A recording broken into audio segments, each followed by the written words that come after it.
25 ways to run faster in 2025. I promise they're not all the usual bullshit. I mean, some of them are, but that's because a lot of the usual stuff does work. But we'll get all that stuff out of the way at first, get to the juicier stuff later on. Number 1, sleep consistently. You'll notice I didn't say sleep more, I said sleep consistently. Go to bed at roughly the same time, get up at roughly the same time. It makes a huge difference. Number 2, eat whole foods. I didn't want to just say eat healthy. I'm really done with just saying eat healthy. Eat whole, one ingredient, single ingredient foods.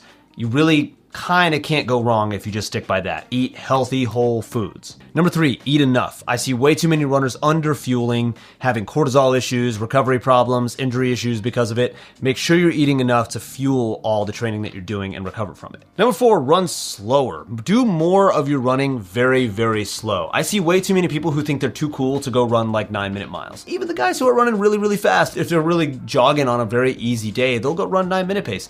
Don't be too cool to run slow. It makes a huge difference in your recovery, being able to handle more volume. It's good for you. Number 5, run more. Because you're running slower, because you're being smart with your training, you're gonna be able to run more overall. Try to run more volume in 2025. Run as much volume as you can handle without breaking down, without getting injured, without getting burned out, without sucking at your job and hating your life. Run more. It's going to make a huge difference to your aerobic fitness, and you're just going to run faster because of it. Number 6, threshold over speed work. So do more threshold work, do less speed work. I know some people use speed work just to say anything faster than easy pace, but do more threshold running. LT1, LT2, I can talk about the specifics of that later, but do a lot of threshold training where it's not necessarily all that hard. Do more of that instead of going and ripping fast quarters on the track. Number 7, strides. Do strides at least once a week, ideally more like twice a week, every single week. 5 by 15-second strides with about a minute rest, 95% effort max, mile-ish race pace, something like that. Don't go all out, focus on form, makes a big difference. Number 8, hill sprints. I love short hill sprints for anyone from the mile to the marathon. Basically, you just sprint up a hill for 10 seconds and then you take your time, walk jogging back down, take about a minute between each one. It's not really that important that you have like a small recovery between each one. You wanna take your time, big knee lift, focus on driving the arms, great for developing short end speed and power. Number 9, strength work twice a week. I would say 3 times a week because I think that's probably more ideal, but get it done twice a week. 20 to 30 minutes at a time. That's all it really takes. If you do that twice a week, such a huge difference in injury resilience, injury resistance, whatever, in your strength, your power, your running form, your running mechanics, running economy, twice a week. That's all it takes. Number 10, leave one in the tank always. What I mean by that is at the end of every single workout that you do, you want to have one more in the tank. You could do one more rep or one more mile or whatever if you had to. So if you're doing 5 times a mile, at threshold, you could do 6 if you had to. Leave that one in the tank. That's gonna prevent you from overtraining. It's just the right thing to do. You really never wanna be going to the well. The occasional circumstance where that makes sense in training, but for the most part, you really don't wanna be going deep into that like hell pain cave in a workout. Leave one in the tank. Number 11, work with a coach who knows what he or she is doing. This can make such a huge difference. Look, if you're smart, you can probably put together a really solid training plan. Undoubtedly. At some point, there often comes that breaking point where you need maybe that extra accountability. Maybe you need just a second pair of eyes that's more neutral, that's not you. Whether that's positive or negative, maybe you're too hard on yourself, you're too negative. Maybe you're too high on yourself and you're thinking you can do no wrong and you just don't need a coach to look over your plan. Working with a coach can make a huge difference. I recommend you do it. I'm taking clients right now. 12, add in some barefoot running. Just a tiny bit. I'm not saying to go, wear Vibram 5 toes and do all your running, barefoot on the roads or whatever, but add in a little bit of barefoot running. If you have like a grass field, soccer field, something like that near your house, you can just like finish a run, then do the last 5-10 minutes barefoot around that soccer field. That's a great start. 5-10 minutes at a time. You can slowly work that up, maybe start doing strides, but you just want to have a little bit of that supplementary barefoot running. It makes a massive difference in injury resistance, kind of strengthening those lower leg like tendons and ligaments and stuff. Tiny bit of barefoot running goes a long way. Number 13, stop fueling for 45-minute runs. This one's gonna get me in some hot water with some people because it's really just this huge thing in like the marathoning community in particular to even on like a 45-60-minute run to take a gel.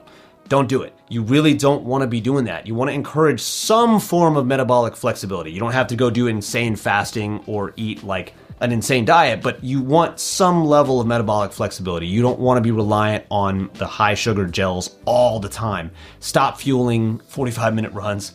I'm not saying you can't have anything beforehand, but have nothing during those type of runs. Really, my rule is anything under 60 minutes, no question, no fueling. Really, in my opinion, it's becoming more like anything under 90 minutes. I don't really think you should be fueling during it unless it's like specific race prep. 14, eat the frog first. What that means is that whatever the most important thing in your day is, get it done first. Now, I'm not saying running is the most important thing if you have job, family, whatever, but it needs to get done early. It needs to get done first. For me, I'm kind of forced to. I got to get my kids up at 7-ish, so I really have to have everything done before that. But for anybody, I think it helps to just be in that routine. Let's say you're a younger guy or gal and you've got all day, you're on like Christmas break or you're on spring break coming up soon, and you've got all day to run. You just kind of laze about, feeling lazy, feeling crappy. Finally at 5 p.m. you go get your run. Get it done first thing in the morning, man. Like, even if you don't love that, you might get more used to it. And you might find that you actually really like it, but it gets it done. There's no excuses. There's nothing standing in your way. Eat the frog first. 15, deprioritize long runs. And I know that's gonna sound a little bit weird because long runs are kind of like staple, end all be all in training. I'm not saying to not do them. I'm not saying to never do them, especially if you're training for a marathon, you gotta do some really long runs. Anything below that, I would encourage you not to axe them, but to deprioritize them. To give you an example, I would rather have somebody who is doing 7 to 10 mile runs frequently throughout the week and then doesn't really go any longer than 10 on the weekend for a long run. I would much rather have that than someone who's doing like 4 to 6 throughout the week and then goes and hits a 15 miler on the weekend. Really, the long run, it's not that it doesn't matter at all. It's not that it makes no difference. Going over 90 minutes, there's mitochondrial development, there's red blood cells, there's all sorts of stuff that can help you, but it's not this massive priority. And often people put too much into it and then it like wrecks them. Maybe if they do it too hard or they're just not well trained enough with the training that they're doing throughout the week. And thus the long run takes it out of them. That pushes your recovery into the following week. You're not really ready for your training, or you're training in a state where you're just still exhausted from that long run. So I would recommend anyone training for anything under a marathon, especially anything 10K and under, deprioritize the long run. Prioritize doing more volume throughout the week instead of just like cramming it all in on the weekend. 16, run hilly routes. This is hard for some people. I coach a guy like in South Florida. Look, he's got no hilly routes. Anytime he does hills, he basically goes over to a parking garage and does them on like the inclines there.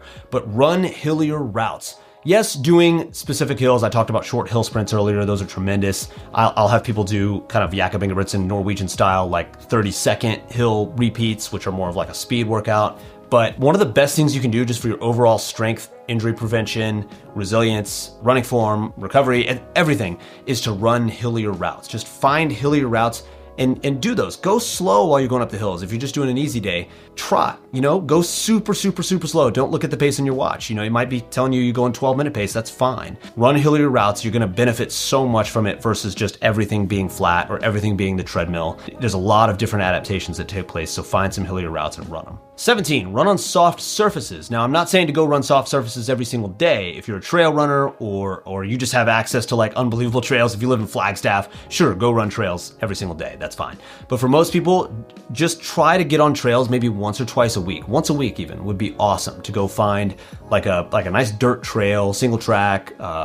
Doesn't really matter. Just find some trails, get off the roads, get off the track. That stuff is great for most things, but it can help a lot to get on. It's kind of similar to what I talked about with the hillier routes before. It helps to get on like a more uneven terrain. A lot of different adaptations that take place with that. So find some hillier routes, also find some trails that you can do once or twice a week. 18, say hi to other runners while you're out on a run. I see way too many runners who are way too fucking cool to like say hello while you're out there on a run. This isn't necessarily something that's gonna make you run faster, but hey, maybe you see that other person smile and wave back and say hello, and that gives you a little bit of a boost, and maybe you run a little bit faster and feel a little bit better.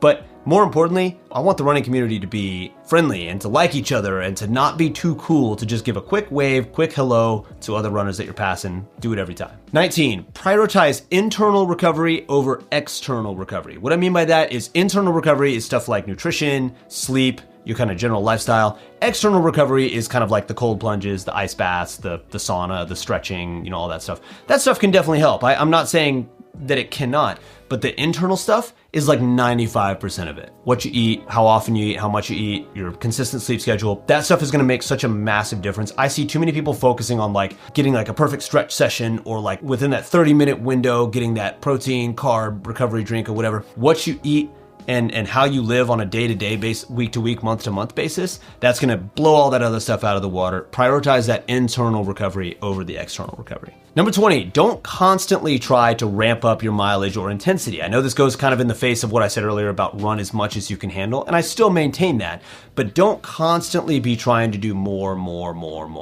If you're running 40 miles a week, let's say 50 miles a week, you're doing 50 miles a week. I think that's a good number for anyone to try to reach to really maximize aerobic development. You can go way beyond that, of course, but anything below 50, I think you're just leaving something on the table. If you're running 50 miles a week, you don't have to go run 60 miles a week. You're still gonna get benefits. You could run 50 miles a week forever and you're still gonna get benefits from it. Your aerobic system doesn't really, it's not something that you strengthen and then it just kind of flatlines and plateaus. Yeah, it's gonna slow down. You're not gonna get the benefits forever, but you still are gonna get benefits. Don't constantly feel like you always have to up the mileage. Certainly don't constantly feel like you have to up the intensity. The same type of training done week in, week out for a long time can continue to get you a lot better and is a lot safer than just constantly trying to ramp it up. 21, don't get sick. Like me. I don't know if you can hear it in my voice now. I'm kind of on the up and up, getting better, but both my kids got sick, unfortunately. I was the last holdout, and then, of course, started to feel that tickle in the throat. Try not to get sick. The key is just the lifestyle. How well you're eating, how well you're sleeping, how well you're recovering. If you go train way too hard and you're not prioritizing recovery within your training, taking your easy days easy, not overdoing the workouts, not overdoing the quantity of workouts within a given week, that stuff makes a huge difference with getting sick too. You go overtrain, now your immune system's gonna get weakened. You're probably gonna be more likely to get sick. So train smart, eat really well, sleep enough, just do your best to avoid getting sick. If it's a really bad one, it works the same as an injury. You know, it can really take you out of training if it's really that bad. If it's just a little head cold, whatever, but more serious illnesses can definitely take you out of training. So do your best to avoid getting sick. 22, look at every single day both as insanely important and just a blip in the radar. What I mean by that is, on this side, the fact that it's just a little blip in the radar, let's say you have a little bit of an injury or you have a sore Achilles tendon and you feel like your coach tells you that you need to take a day or two off and maybe get on the bike. That's fine. That's much better than saying, okay, I'm gonna go train through it and then having to take a month off later. What that's doing is you're acknowledging that one day, while it matters, and I'll talk about that in a second, it's not everything. One day does not make or break a training plan, so if you have to miss a run, whether it's injury or whatever, it's not the end of the world. Don't feel like you have to make it up the next day. Don't feel like, oh, my training's ruined because I missed this one day. On the flip side, every day matters.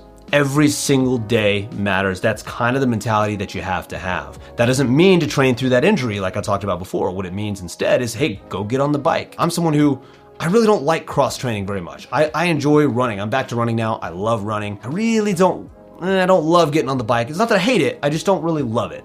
And so I kind of have to say, hey, this one day matters. I know that could go that other way and say, well, it's just one day, who cares? That's not the case at all. That one day matters a lot. Every single day matters. Every little decision that you make matters for your long-term goals and where you are in a year, 2 years, 5 years, 10 years. Everything that you did every single day is what's going to determine that. Number 23, get your gut health right. I won't go too deep into this with gut health, but any issues that you're having digestive-wise, whether it's just like cramping, bloating, acid reflux, diarrhea, constipation, anything, any sort of digestive issues that you're having, they are slowing you down. They're not allowing you to train at full capacity. They're not allowing you to race at full capacity. They're making you feel like shit anyway.